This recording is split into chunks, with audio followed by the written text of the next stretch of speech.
तो नवाब साहब यहाँ कंबल ओढ़कर पड़े हैं, कोई मुशाहिरा पढ़कर आए होंगे ना। बस अब बात शुरू भी करो ना। अच्छा, वही तकरीर ना जो मैंने याद कर रखी थी ना। हाँ वही। अच्छा, अब तुम देखना है शावली, दाजी को बता दो कि अब हमारा इस घर में गुजारा मुश्किल है। ठीक जानो नाज़ो? हाँ कहते रहो। अच्छा। मैं अपनी मर्जी से है अपनी बीवी के लिए एक लड्डू तक तो नहीं ला सकता। लड्डू नहीं, जूते। लड्डू भी थे ना ने बख्ते। शेर की एक दिन की जिंदगी गीदड़ की 1000 साल जिंदगी से अच्छी होती है। ये कौल टीपू सुल्तान का है।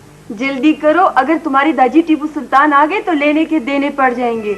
आ जाने दो नाजो, आज मैं सब कश्तियां जला कर आया हूं। हाँ तो सुनो शावली, कमाऊं मैं और उड़ाओ तुम लोग, ये कहां का इंसाफ है यारा?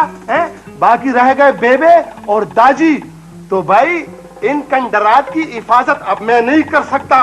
हम इन लोगों को आधा आधा कर लेते हैं, ये लोग आधे तुम्हारे और आधे हमारे। अच्छा, तो अब हम खंडरात बन गए हैं। खुदा की कसम दादी, मेरा ये मतलब नहीं था। तो फिर तुम्हारा क्या मतलब था? दादी बस ये एक ड्रामा ही था। हाँ अच्छा, तो ये भी एक ड्रामा है। दादी खुदा की कसम, ये सब शरारत शावली की है, खाने में से पटी पड़ाई है। अच्छा, कहाँ है शावली? मैं अभी शावली से भी बात करता हूँ। और तेरा ज्वारा बना रखा है तुम लोगों ने। मेरी बात तो सुने दादी। दादी मरवा दिया ना आखिर तुमने, है यही तुम चाहती थी ना। अब मुझे क्या मालूम, यहाँ पर पड़े होंगे पाँव फैलाए। मैं लाला से आंखों में आंखें डालकर बात नहीं कर सकता, मुझे हया आती है उनसे। तो फिर बुर्का उड़ा दूं तुम्हें लाला से बात करने के लिए? एक मिनट बबू, एक मिनट। कहाँ है शावली? मेरा ख्याल है दरवाजे के पीछे बात मुनासिब रहेगी। करो बात। लाला, यही दिल था कि तरसता था मरासिम के लिए, और अब यही तर्क ताल्लुक के बहाने मांगे। यहाँ तुम शेरा पढ़ने आए हो? बबू, शेर पढ़ने से असर पैदा होता है गुफ्तगू में। अच्छा, तो फिर कहो ना।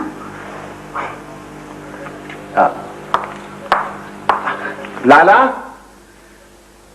जिस तरह एक न्याम में 2 तलवारें नहीं समा सकती, इसी तरह हम दोनों एक मुश्तरका खानदानी निजाम में हमारा गुजारा नहीं हो सकता। अब आगे भी कहो ना।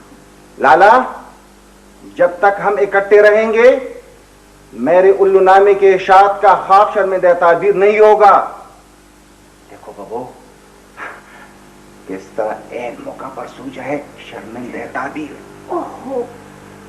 हाँ, क्योंकि तुम मुझे जायदाद के मदनी की हवा तक लगनी नहीं देते।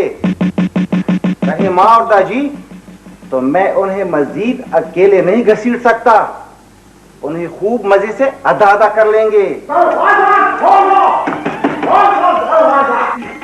ये तो दाजी है।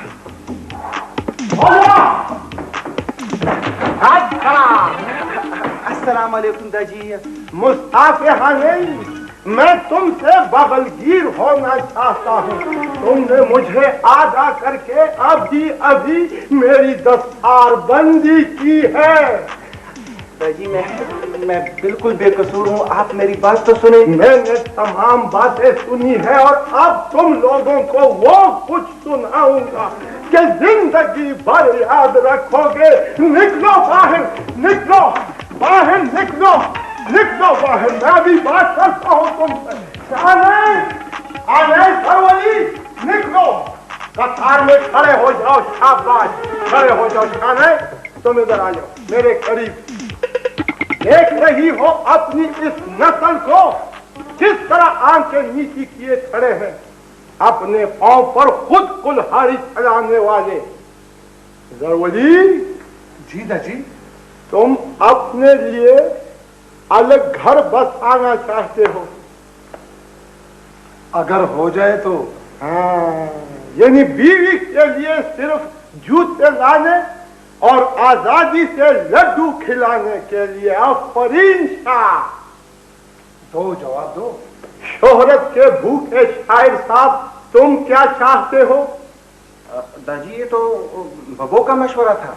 यानी अपने उल्लू नामे की इशाअत के लिए तुम जायदाद में हिस्सा चाहते हो? बबो अब जवाब दो ना। ये गुल बबू मुझे क्या जवाब देगी? मेरा ऐलान सुनो, जब तक मेरे सर पर ये पगड़ी बंदी है, मैं तुम्हारी छोटी छोटी ख्वाहिशों और जिद की खातिर इस घर की सलामती पर कोई आंच नहीं आने दूंगा। ये मेरा घर है और जब तक मेरा घर है तुम सबका घर है, समझ गए? समझ गए समझ। जरूरी जी दादी, आओ ना जरा, तुम्हें जरा प्यार करूं। इस खुशी में दादी बस खामखा जी चाहता है, प्यार करने की कोई वजह तो नहीं होती ना। खतरा 440 आज जो भी है वो होने दो, मैं हर खतरे के लिए तैयार हूँ। शाबाश, यानी बड़े बहादुर हो गए हो। बिल्कुल दादाजी। ना दो बचाओ, ना दो ना दो ना दो। क्या लगा क्या लगा? उठो, निकबख्त तक कब से सोए पड़े हो? नाजो तुम, नाजो